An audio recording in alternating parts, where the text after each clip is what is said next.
That Malcolm alleged that some of Elijah's women were underage secretaries, and can you expound on that? Yeah, well, I guess they were because they were there. I seen them. I seen them myself. It's all true. It's all true. Good evening, messenger.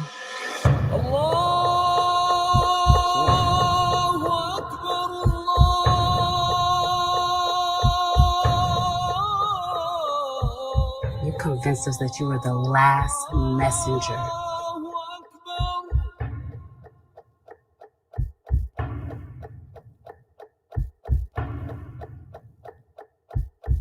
How many other bastard children do you have? At least 15. At least 15, man.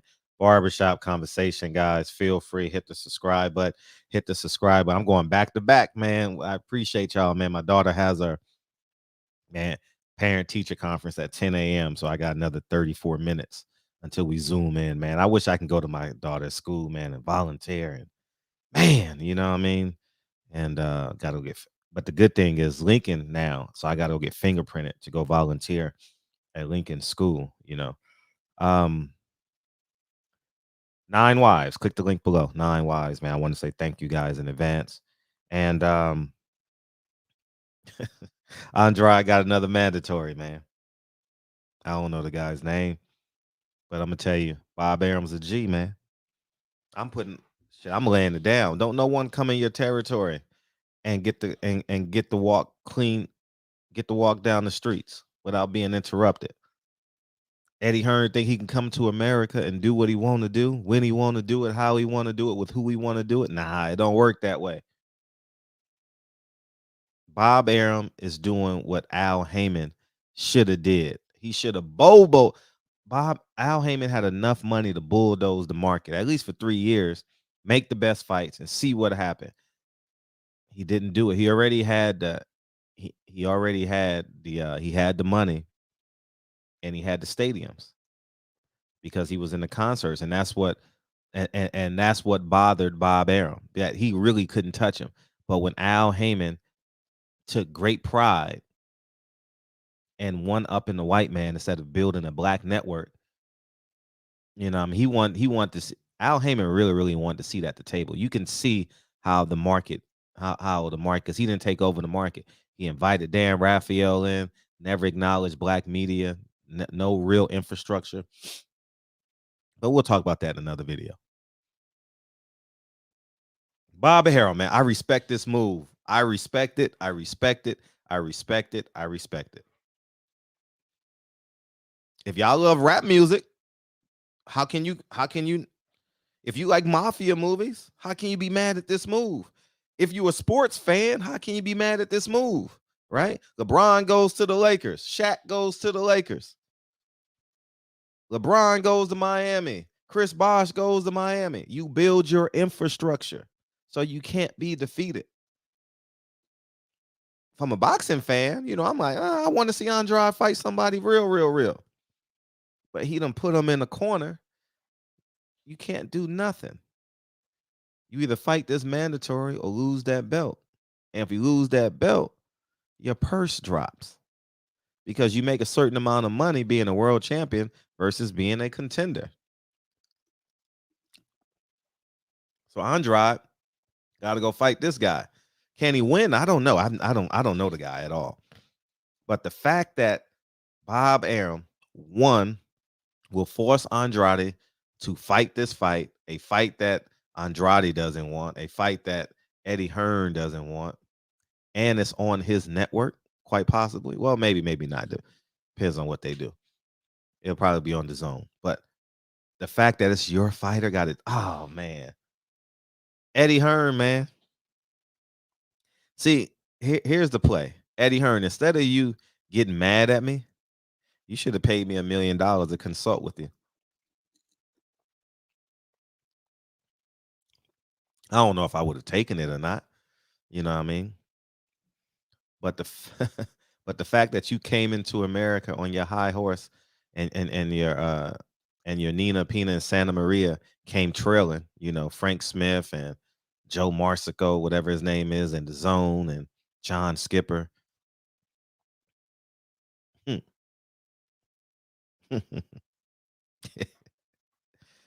Man, I see this shit playing. I told you, Bob Arum tried to play y'all in the shop.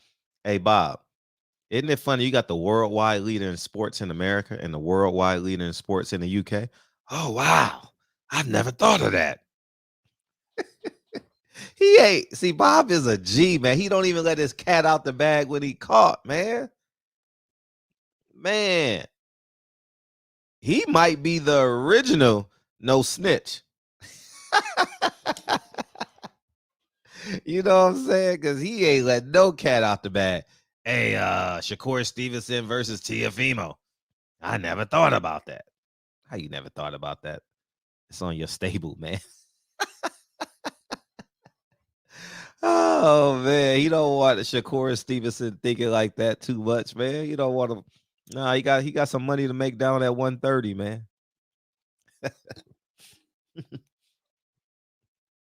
You gotta love this, man. You gotta love this, man. I like when the businessmen are fighting now. Lou DiBella got some power now. Oh, this is gonna be good, man. Lou DiBella is back and he got power. Oh, he gonna flex at the highest mountain, dog. Oh, he gonna flex at the highest mountain. And Bob Arum has his own mountain. You can't compete with Bob, man. You can't, man. Listen, he neutered. Listen, for real, think about this. He came from the Kennedys. He neutered the NOI. He got Muhammad Ali. He came in. He outlasted Don King. And y'all gonna say, "Oh, you pro Bob Arum because he come on your show." I'm stating facts, man. The man is business for 50 years. I say, when you got a man that's talked for 50 years successfully, you shut the hell up. I chose to interview him and ask him questions. So when he speaks, I got to shut up. Al Heyman came in the marketplace. Let me explain about Al Heyman. Al Heyman came into the market space with everything you need. And the most important thing you needed was money, talent, locations,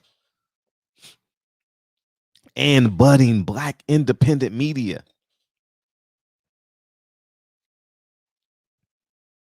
Al Heyman didn't do it. What's up?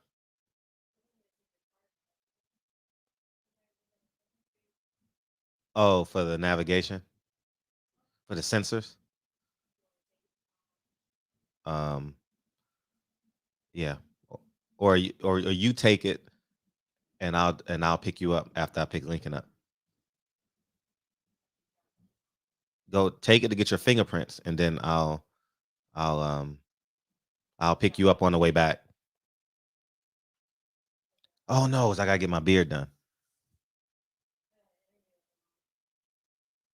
You got an interview? Okay. We'll take it tomorrow. Take it today later on when we pick Kennedy up. Okay. All right. Sorry, I had to hear that negotiations, but between picking the kids up and gotta take the car to the Tesla dealership and all that.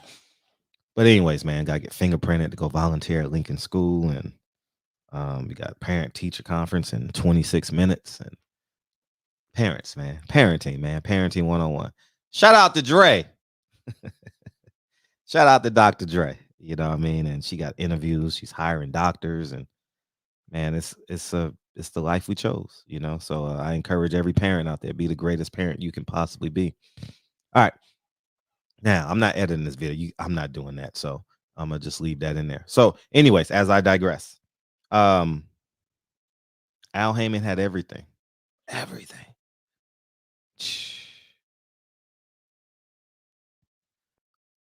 Bob Arum was at a deficit. That's why he took him to court, because he knew he couldn't control him. He knew he couldn't call MGM and say, "Don't let him in," or give him the Saturday on Thanksgiving. Give him the Saturday before Christmas. Set him up to fail. You know what I mean? Make sure you put him after my big fights. Do not put him before Pacquiao.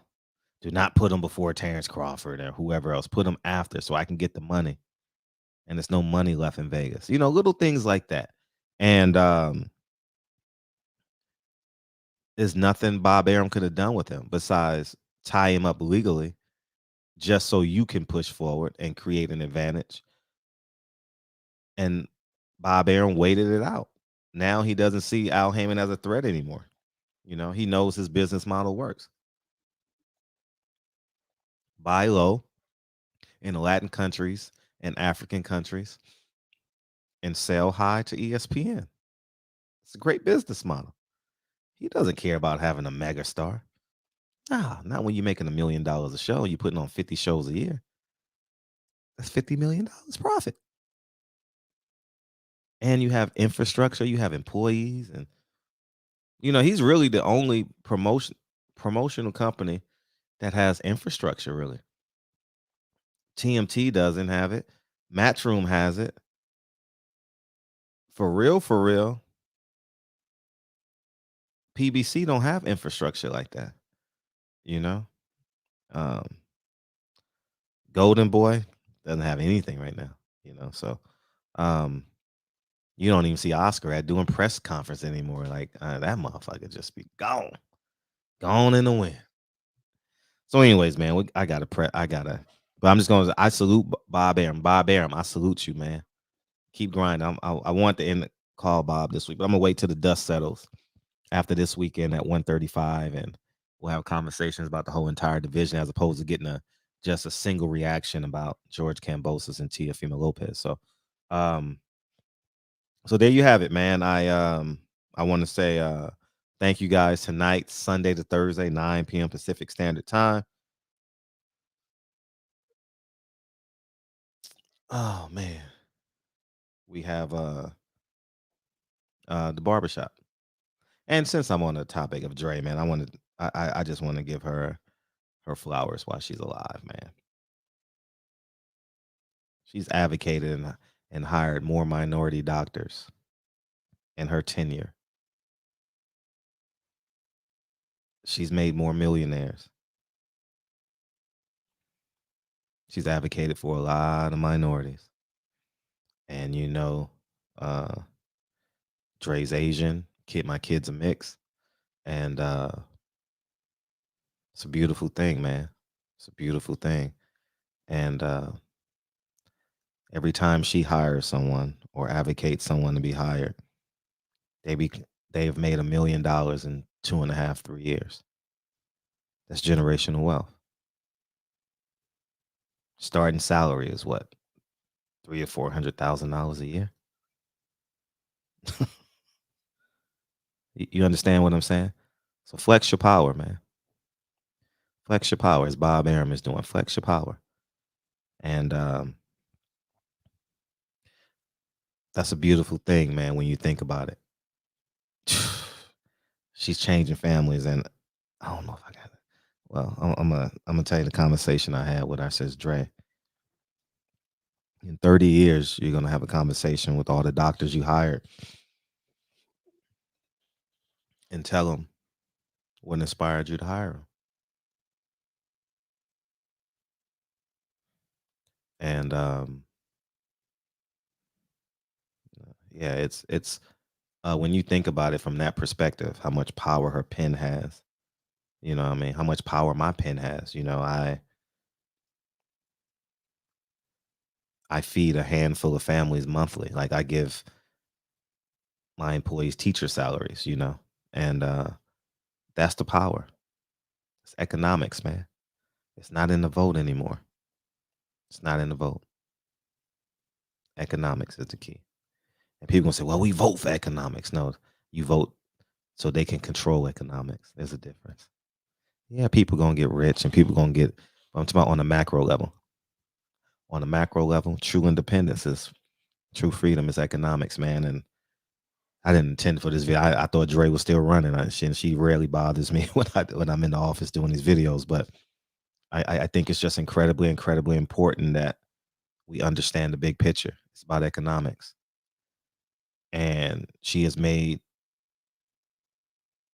as a she's a partner, and so many brown brothers and sisters, so many Black brothers and sisters and Asian brothers and sisters that has gone on to become doctors because Dre said yes. I salute her for that. You know what I mean? And we have conversations about that, about Black doctors and Asian doctors. I said doctors should look like your kids. And excuse me, I don't believe in that ownership. Doctors should look like Lincoln and Kennedy. You know what I mean? And when you retire, that last year that you retire, you tell them why.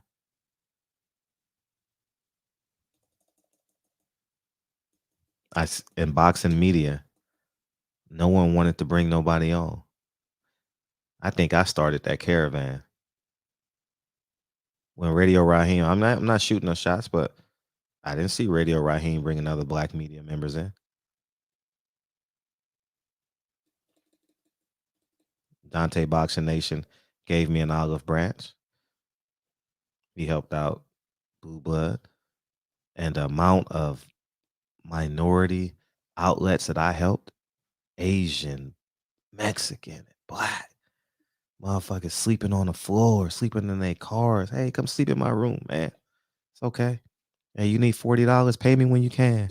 You need $100? Pay me when you can. I still got probably $1,000 in debt that people owe me in media. I ain't lying. For real, no lie.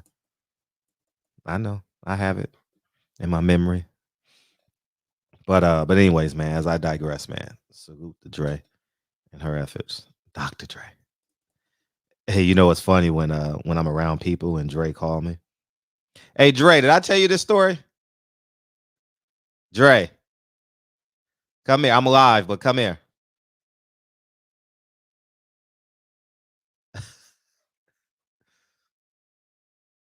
When because your name in my phone is Dr. Dre, right? And when I sometimes like when I have my phone face down or people in my car, they be like, you know Dr. Dre. I'm like, yeah. Uh, so, anyways, man, yeah, people I don't know because when Dre calls me, sometimes it texts me, it shows up on the Bluetooth. Hey, you know Dr. Dre? Yeah, I know Doctor. I do know Dr. Dre.